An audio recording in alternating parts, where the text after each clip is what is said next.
nos hables en esta mañana como hasta ahora lo has hecho, Padre. Gracias te damos en tu nombre, Jesús. Amén. Amén. Con hoy me gustaría empezar una serie de parábolas, una de las cuales son para mí las más bellas del Nuevo Testamento, con más esperanza que ninguna. La parábola que vamos a tocar hoy está encerrada junto con otras dos parábolas, y la que vamos a tocar en este día es la que pone el broche final a este conjunto de estas tres parábolas. Para aquellos que no sepáis lo que es una parábola, viene del griego parabole, que significa comparación. Es decir, es una narración corta de la cual se extrae una enseñanza moral o una verdad. Y al ver esta comparación que Jesús nos hace, esperemos que el Espíritu Santo de Dios nos hable a todos nosotros. Amén. Para vernos reflejado en lo que vamos a exponer en esta mañana. Si me queréis acompañar, vamos a ir al libro de Lucas, al capítulo 15, y vamos a leer los versículos del 11 al 32. La verdad es que es una de las parábolas más conocidas de todo el Nuevo Testamento. De ellas se han hecho cuadros, de ellas se han escrito poemas y narraciones, de ellas se han escrito cánticos. La gente que no cree en el Señor conoce esta parábola, y es la parábola yo la definiría la parábola de una familia. Vamos a leerla. También dijo: un hombre tenía 2 hijos, y el menor de ellos dijo a su padre: Padre, dame la parte de los bienes que me corresponde, y le repartió los bienes. No muchos días después, juntándolo todo, el hijo menor se fue lejos a una provincia apartada, y allí desperdició sus bienes viviendo perdidamente. Y cuando todo lo hubo malgastado, vino una gran hambre en aquella provincia, y comenzó a faltarle. Y fue y se arrimó a uno de los ciudadanos de aquella tierra, el cual le envió a su hacienda para que apacentara cerdos. Y deseaba llenar su vientre de las algarrobas que comían los cerdos, pero nadie le daba. Y volviendo en sí, dijo: ¿cuántos jornaleros en la casa de mi padre tienen abundancia de pan, y yo aquí perezco de hambre? Me levantaré e iré a mi padre y diré: Padre, he pecado contra el cielo y contra ti. Ya no soy digno de ser llamado tu hijo. Hazme como a uno de tus jornaleros.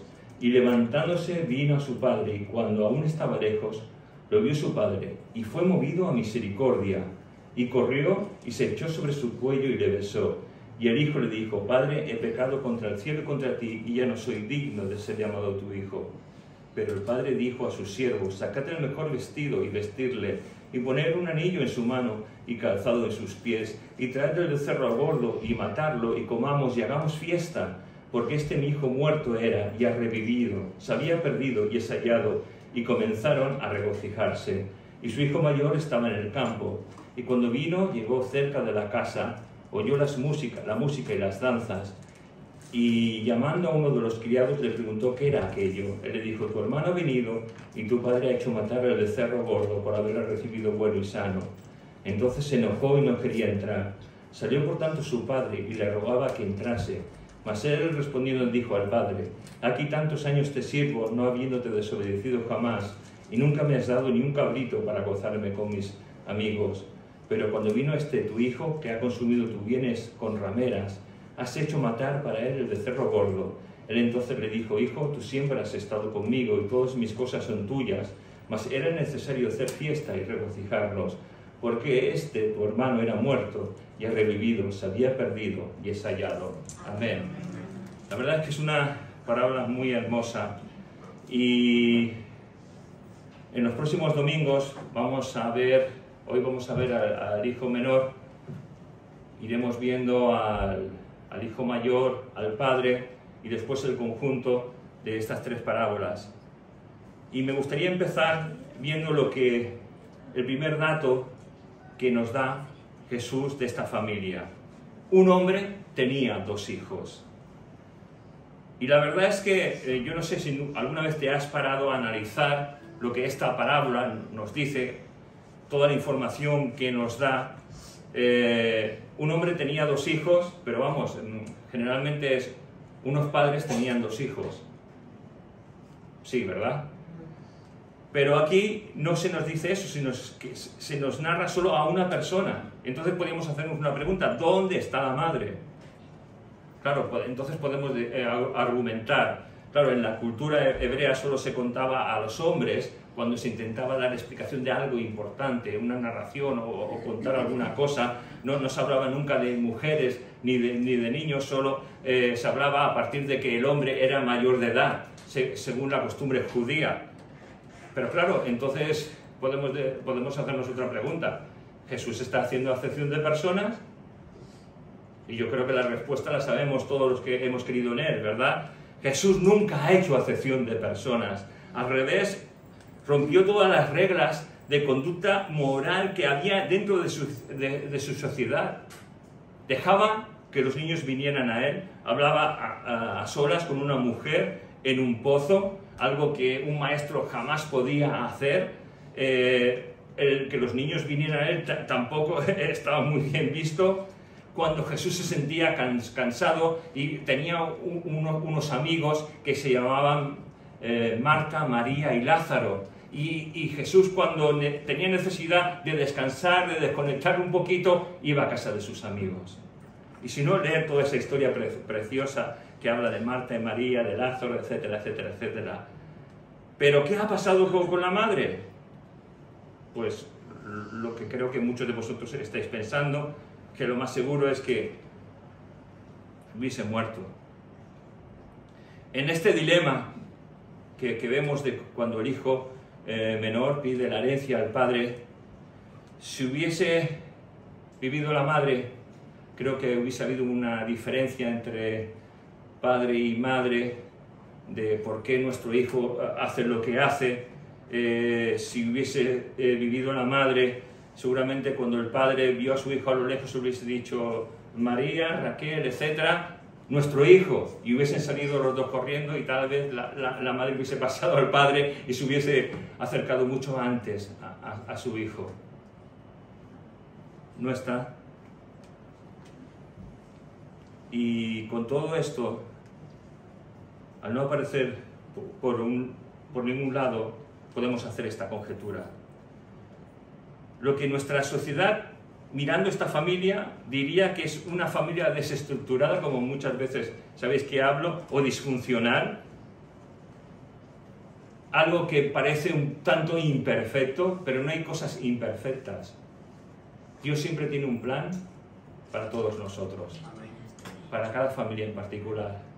Y cada familia es importante delante de los ojos de Dios, con un trato diferencial uno de otro, pero un trato especial de parte de Dios hacia cada uno de nosotros, porque Jesús no hace acepción de personas, no las hace. Cuando está la pérdida de un ser querido, sea el que sea, en toda familia hay lo que se llama una reestructuración familiar, ya que un acontecimiento así de la pérdida de un ser querido es algo doloroso, traumático, y siempre hay cambios, aunque nosotros muchas veces no lo apercibimos, pero en nuestro interior, dentro de nosotros, somos personas tan complejas que suelen hacer cambios. No sabemos a qué edad habría pasado esto, la pérdida de la mamá. Lo que sabemos es que siempre que un ser querido parte, al menos los que somos hijos de Dios sabemos que nuestros seres queridos parten delante de la presencia de Dios, pero dejan un vacío, dejan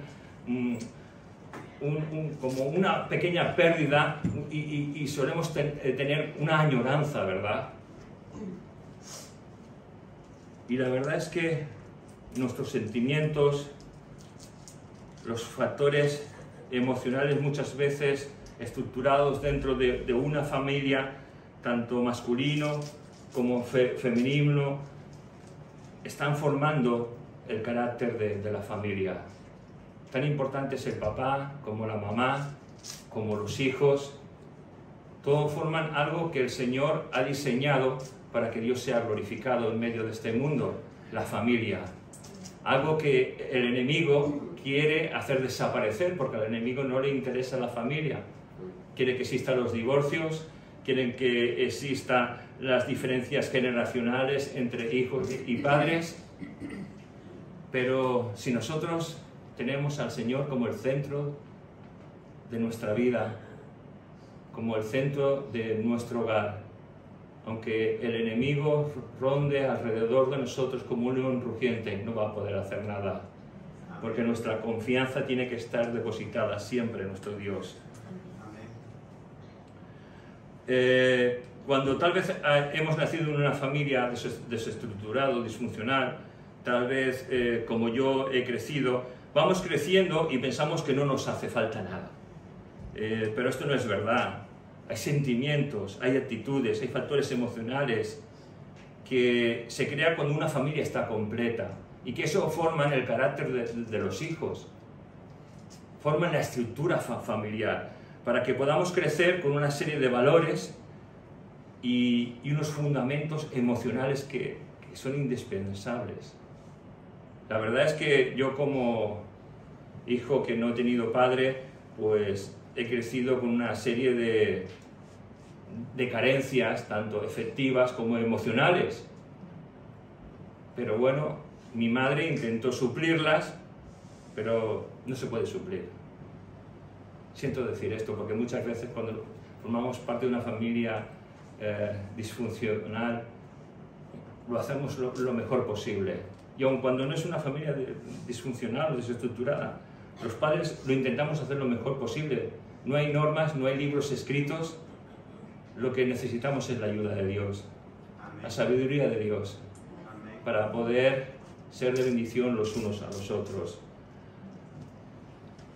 La verdad es que en este caso a lo mejor el papá intentara hacer de madre. En mi caso, mi madre intentó hacer de madre y de padre, pero hizo lo que pudo. Suele pasar, mirando esta familia, que el hijo mayor se parentaliza, es decir, asume responsabilidades que no le toca asumir y lo intenta hacer para intentar hacer que esa familia esté equilibrada.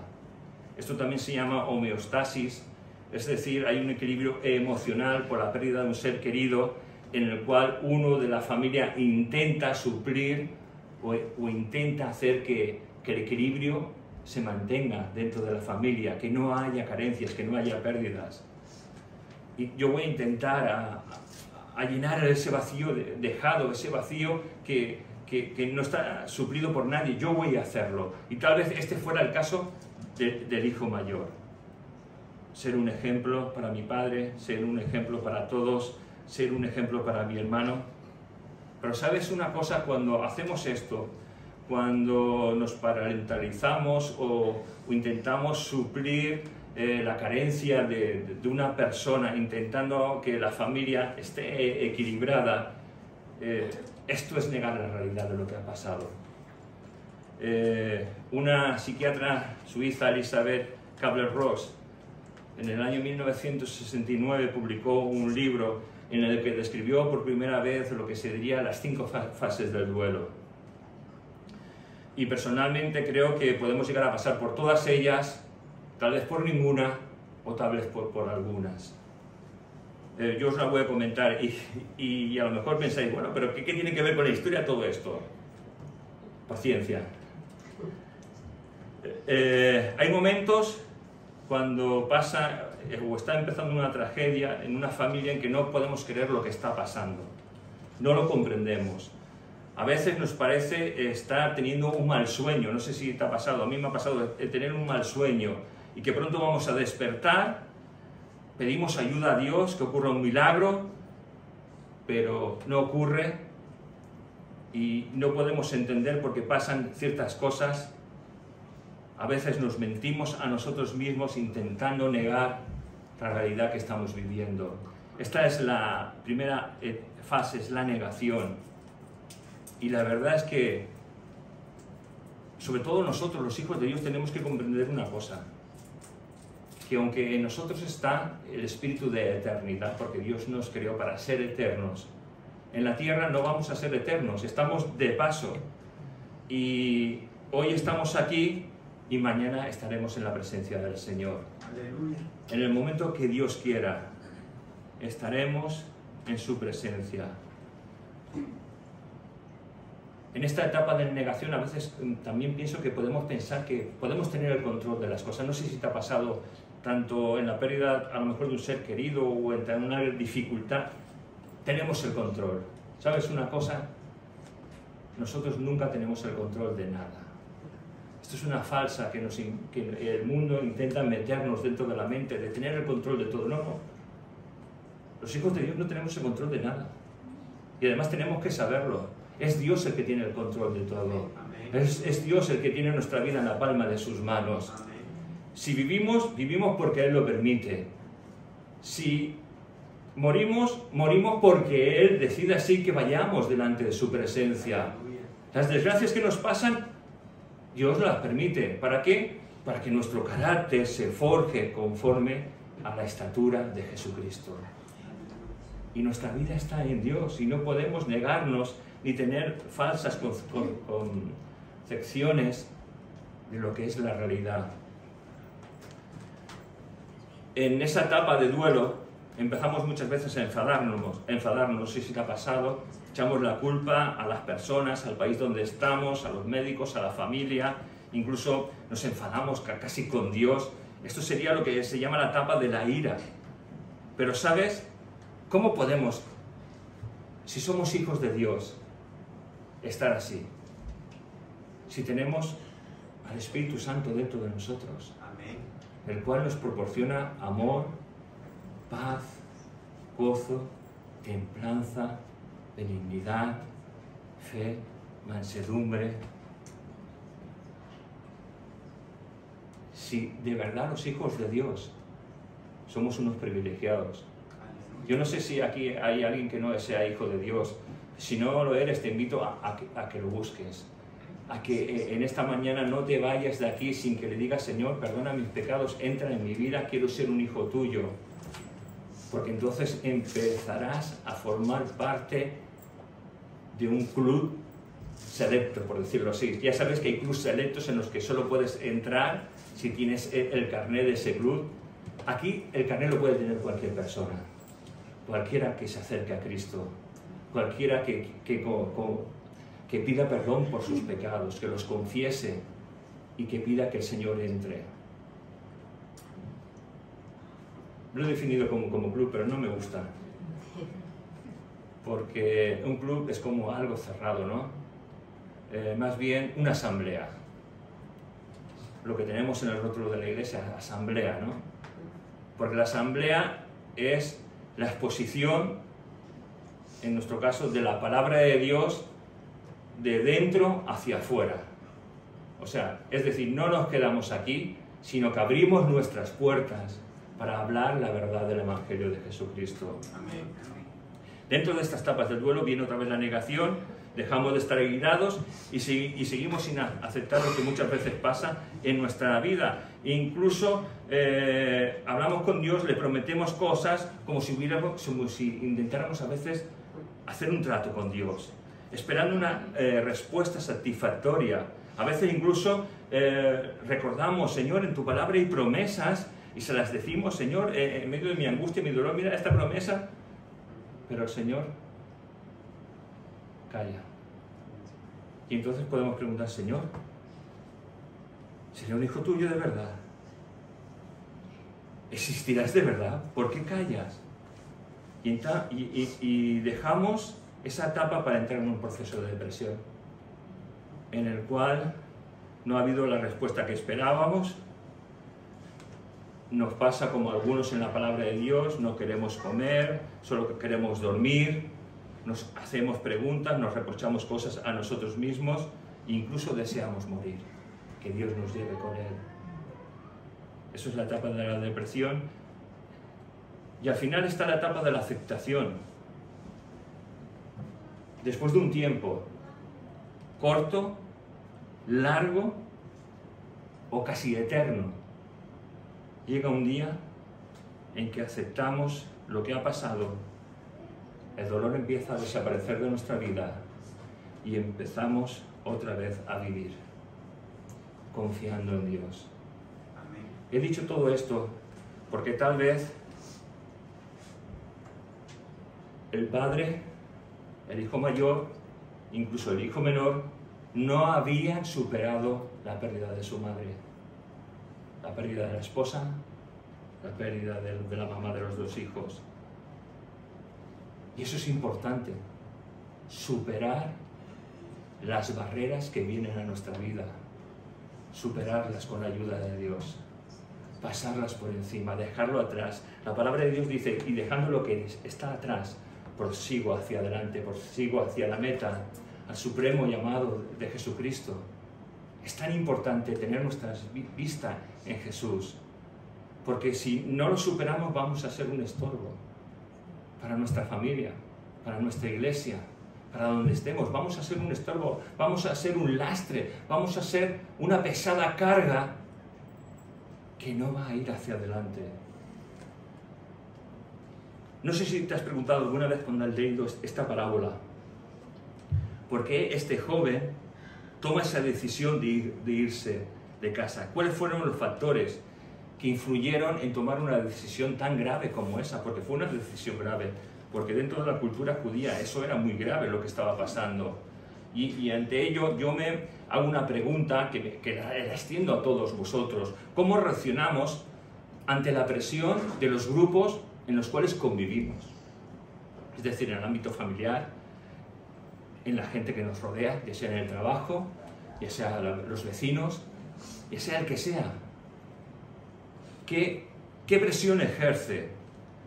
Pues mirando esta historia, en el ámbito familiar, este hijo menor podía sentirse desplazado, podía estar intolerante ante los nuevos cambios que se producen dentro de la familia, demasiado perfeccionismo por su hermano mayor, exigencias que a lo mejor él mismo se hacía y que no podía hacer, y una serie de conjeturas que tal vez tan solo estaba dentro de su cabeza, porque nuestra mente es tan compleja que a veces nos hacemos películas que jamás van a pasar. Está dentro de nuestra mente, no va a pasar así. Pero nuestra mente se engaña y quiere decir que nos va a pasar una desgracia o que va a pasar lo otro, y empezamos a sufrir y empezamos a llorar y a lamentarnos, y pasan los días, pasan los meses y lo que yo había pensado no ha pasado nunca. Qué complejos somos, ¿verdad? Después en esta familia, dentro de esa presión, me gustaría destacar lo que tal vez podrían ser las comparaciones. Y las comparaciones, hermanos queridos, nunca son buenas.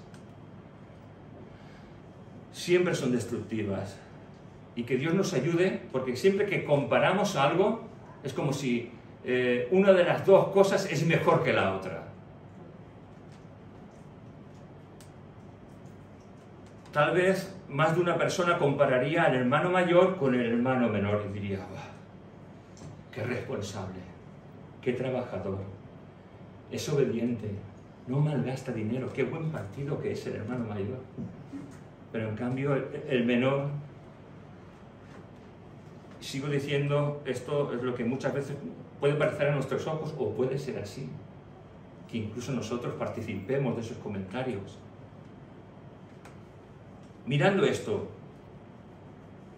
mirando a la gente que nos rodea, ¿qué dirían de esta familia?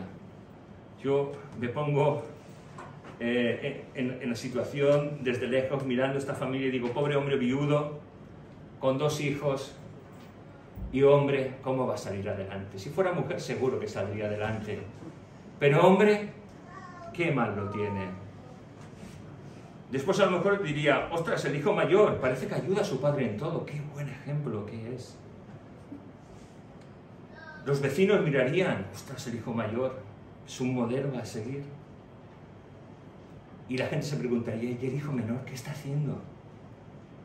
Si solo sabe irse de fiesta con amigos, malgasta el dinero, qué penita, si su madre lo viera, qué disgusto le daría. Qué bien ha salido el hijo mayor, ¿verdad? Pero el hijo menor.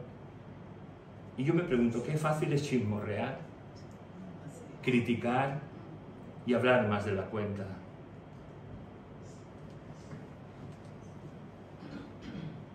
A veces decimos, ¿sabes, hermanito, sabes la última?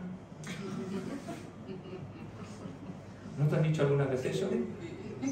¿Sabes la última? Tendrías que decirte eso a la pastora. Que todavía no lo sabe. ¿Sabes la última? Estoy de las últimas hasta las narices, perdón. Y yo, viendo todo esto, os voy a hacer una pregunta. Si el hijo menor y el hijo mayor hubiesen sido nuestros hijos, ¿seguiríamos criticándoles? ¿Seguiríamos señalándoles? ¿O tendríamos la misericordia que el Padre la tuvo con ellos? Lo dejo en el aire. Hay tantas cosas que pueden afectar a nuestra vida, a nuestra identidad, como hombres, como mujeres, la pérdida de un ser querido, un abuso, un trauma, malas compañías, esto y muchas cosas más pueden desequilibrar nuestra vida emocional, como estoy seguro que la vida de estos tres hombres fueron emocionalmente maltratadas. La verdad es que hoy estamos en unos tiempos difíciles en que el mundo no ayuda para nada a nuestros jóvenes. Hay una identidad que se tiene que desarrollar en la preadolescencia y en la adolescencia, que el mundo te está diciendo, no, tranquilo, tu identidad ya se cumplirá más adelante. Ahora tienes que saber qué eres. Si eres él, ella, o lo que sea. Caray. Hermanos, tenemos que orar por nuestros jóvenes, por nuestros niños, por nuestros preadolescentes, por nuestros adolescentes, no, por nuestros hijos, por nuestros nietos. No podemos vivir una vida como si no pasara nada. Hay presión, la presión que el mundo da. Y fíjate, viendo todo este panorama, voy a intentar ir acabando. Llega un día en que el hijo menor, el que llamamos el hijo pródigo, hace la mejor decisión de su vida. ¿Y sabes cuál es la mejor decisión de su vida? Irse de su casa. Os lo vuelvo a repetir, la mejor decisión de la vida de este joven fue el marcharse de su casa, el dejar a su padre y el dejar a su hermano. Y os voy a explicar por qué. Porque esta familia tenía que evolucionar para que cada uno ocupara el lugar que verdaderamente tenían que ocupar. El padre como padre, el mayor como el mayor y el menor como el menor. Cada uno tenía que dejar ese equilibrio falso en lo que cada uno estaban para ver su propia realidad. Porque muchas veces nos engañamos y pensamos que nuestra familia es una familia perfecta. Si piensas así, mi familia es tan imperfecta, hermanos, que yo digo, gloria a Dios por lo imperfecta que es. ¿Sabes por qué? Porque aun siendo tan imperfecta, nos dejamos llevar por Dios. Porque hemos empezado una carrera como familia y llegará el día en que cuando estemos delante de la presencia de Dios, ojalá toda esta familia tan imperfecta pueda dar gloria a Dios. Pero ¿sabes? Si eres una familia de esas perfectas que van cantando en el coche, cánticos, salmos, todos contentos, que no se pelean nunca, hay algo que pasa. Hay algo que pasa. Tendrás que averiguarlo. En esta ocasión es el hijo mayor el que creo que intenta salvar a la familia. Y la verdad es que no sé de qué intenta salvarla. Yo no sé si te has fijado, siempre en muchas familias hay un salvador. El que intenta hacer todas las cosas correctas, el que intenta salvarlo todo. Y en las iglesias también pasa, siempre hay uno. Estoy ayunando y llorando por el pastor y por los demás, porque aquí no sé lo que pasa. Siempre hay un salvador.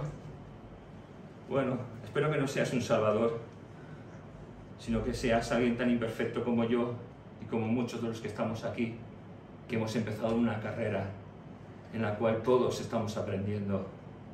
Y el día que dejemos de aprender y de formarnos será el día en que estemos en la presencia de Dios. Amén. Dándole la gloria y la honra. Gloria a Dios. La verdad es que el hijo menor parece que sea un bohemio, ¿no? Intenta dar un poco de vidilla a esta familia tan seria, tan trabajadora. Yo no sé si hay algún bohemio por aquí. No, no hay bohemios, gloria a Dios. Pero la situación esta tenía que explotar, como he dicho, para que cada uno ocupara el lugar correcto. El hijo menor va a su padre y le dice: Padre, dame la parte de la herencia que me corresponde. Y nosotros a lo mejor, cuando lo vemos como algo normal, pero tendríamos que ver lo que en la cultura judía este hecho está representando. La herencia solo se repartía a la muerte del padre. Y en este caso, este hijo menor, pequeño, estaba insultando no tan solo a su padre, sino a toda la familia, con su actitud. En el caso de una herencia, las 2/3 partes se daban al primogénito y lo que restaba se dividía entre los hijos que quedaban. Yo no sé si sabéis calcular las 2/3 partes, lo que aquí nos dice la Biblia, ¿no? Y las 2/3 partes se calculan multiplicando por 2, dividiendo por 3. Es muy fácil, ahora porque ya lo sé. Si es 1.000.000 de euros, como he dicho, lo multiplicamos por 2, lo dividimos entre 3. Significa que 666.666,66 euros es para el primogénito. Y el resto, 333.333,40 céntimos, es para el hijo menor. Si hubiese sido así, que habían tenido 1.000.000 de euros, no es nada... Es increíble lo que está heredando el hijo pequeño, ¿verdad? Pero, ¿qué cosa me puede llamar la atención? ¿Cómo hubiese sido un padre responsable? A nuestro criterio. Cuando el hijo pequeño le viene a pedir, ¿cómo sería el padre? ¿Cómo vamos a ser padres de este hijo pequeño? Nos metemos dentro de la cultura judía y nos viene y nos pide la parte de la herencia. ¿Cómo hubiésemos reaccionado? ¿Le echamos de casa? ¿Sí? ¿Le damos una paliza? ¿Lo matamos? Porque la ley nos daba permiso para hacerlo. Porque estaba insultando gravemente al padre, le estaba diciendo: muérete, papá, que yo quiero lo mío. Esto era así. Pero ¿cuál es la actitud del padre? La verdad es que no he visto muchas manos levantadas, no os habéis mojado para nada. Pero ¿cuál es la actitud del padre? Silencio. El silencio del padre me llama mucho la atención. Y el amor que refleja. Porque no le reprocha nada. Tan solo le da la herencia. No detiene al hijo. No trata de persuadirlo para que se quede. No hace un trato especial con él. No intenta sobornarlo. No le intenta chantajear emocionalmente, como sabemos hacer muy bien los padres, que chantajeamos emocionalmente a nuestros hijos. ¿Está bien, hijo? Toma. Buen viaje. Si fue así, yo creo que el padre estaba aguantando el tipo. Porque por dentro tendría que estar hecho penas, ¿verdad? Porque el padre estaría sufriendo de una manera terrible. He perdido a mi esposa, estoy perdiendo a mi hijo menor. ¿Qué puedo hacer? Lo que has hecho está bien hecho. Déjale volar. Déjale volar. Y confía en Dios. Déjale volar y confía en Dios. El hijo menor tal vez vendería sus partes de tierra, de ganado, cogería el dinero, se fue de casa lo más lejos posible tal vez porque había quedado hasta el gorro de su padre, de su hermano, no lo sabemos, pero ahora tendrá que tomar sus propias decisiones y en esas decisiones tendrá aciertos y tendrá errores y nadie, absolutamente nadie, podrá juzgarle ni decirle nada. La palabra juzgarle. ¿Te has sentido así alguna vez? ¿Juzgado y condenado? A veces hasta donde no tendría que sentirme juzgado, que es aquí en la iglesia, me puedo sentir así. Juzgado y sentenciado por los comentarios que muchas veces podemos hacer nosotros, los que nos llamamos hijos de Dios. ¿Sabéis que nuestros comentarios pueden dañar? ¿Que pueden herir? ¿Que nuestra actitud puede dañar?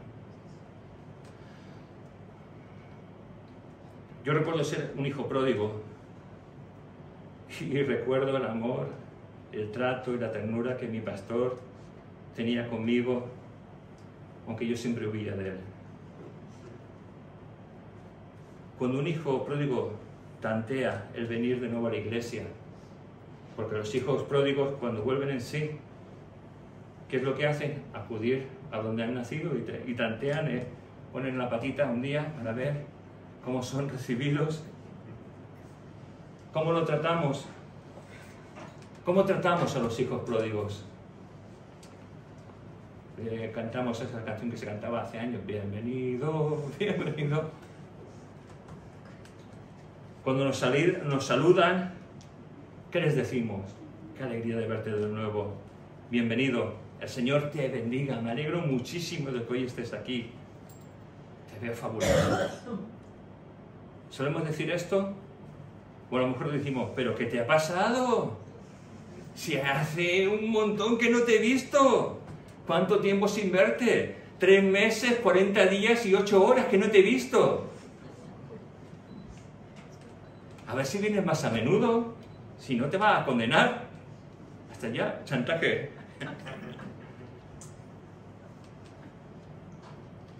Cuando, después de un tiempo, tal vez como hijo pródigo, cuando vengo de nuevo al sitio donde nos congregamos, ¿sabes?